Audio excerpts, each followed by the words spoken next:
अभी मैं पटना से घर वापसी पर हूँ, क्योंकि परसों से ही एक मामला आ रहा है मेरे क्षेत्र में। एक बच्चे को एलआरबी चौक में पकड़ा गाड़ी चेकिंग के नाम पर और उसके साथ मारपीट किया और थाना ले गया। मैं जैसे ही संपर्क किया थाना प्रभारी निशिकांत से, तो उसने बताया कि सर हम लोग छोड़ देते हैं, थोड़ा बदतमीजी किया था लड़का। तो हमको बोले छोड़ो भाई, इसको क्यों ये कर रहे हो। फिर मालूम हुआ बाद में कि 15,000 का उसको चालान काटा, मारा पीटा भी।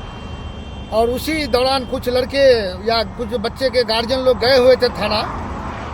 तो वहाँ भाई ठीक है, बात हुई होगी कि भाई आप किस अधिकार से मारे पीटे या जो भी हुआ, उसी में बहस हुई। फिर मालूम हुआ कि साथ में उन लोगों ने चाय भी पिया, ठंडा भी पिलाया। उन लोगों के घर जाने के बाद कुछ लोगों पर एफआईआर करके गलत ढंग से केस दायर करके, जिसमें आसिफ बाबू को उठा के लेके आया और बहुत ही बड़े गलत ढंग से।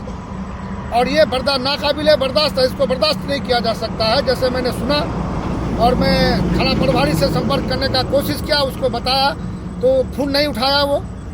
उसके बाद फिर मैं एसपी साहब से भी बात किया इस मामले में कि बुरी तरह से पीटा गया है। ये साइको अमित एक एसआई है जो बहुत ही गलत दुर्व्यवहार करता है। कई मामला इस तरह का पहले भी आया है इसका।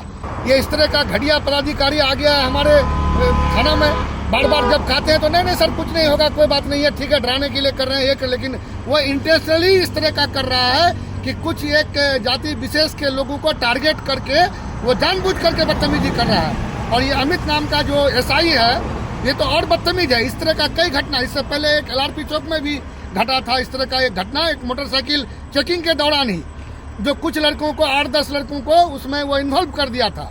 फिर कैसे तैसे फिर एसपी साहब से बात करके और मतलब एसडीपीओ से बात करके मामले को रफा दफा करवा दिया। कुछ लड़कों पर अभी भी एफआईआर केस चल रहा है, लेकिन ये नाकाबिले बर्दाश्त है। ऐसे पदाधिकारियों को बर्दाश्त नहीं किया जाएगा। इसके खिलाफ जहाँ भी जाना पड़ेगा जाएंगे। क्योंकि मैंने एसपी से भी बात किया, एसपी भी बता कि ठीक है हम देख लेते हैं, लेकिन ये आपका अगर मान के चलिए तो हम लोग चूंकि सारा कुछ देख रहे हैं, विपक्ष में होने की वजह से हम लोगों के बात को बेहतर ढंग से नहीं लिया जाता है, क्योंकि ये सरकार हमेशा विपक्षियों के साथ गलत व्यवहार करती है।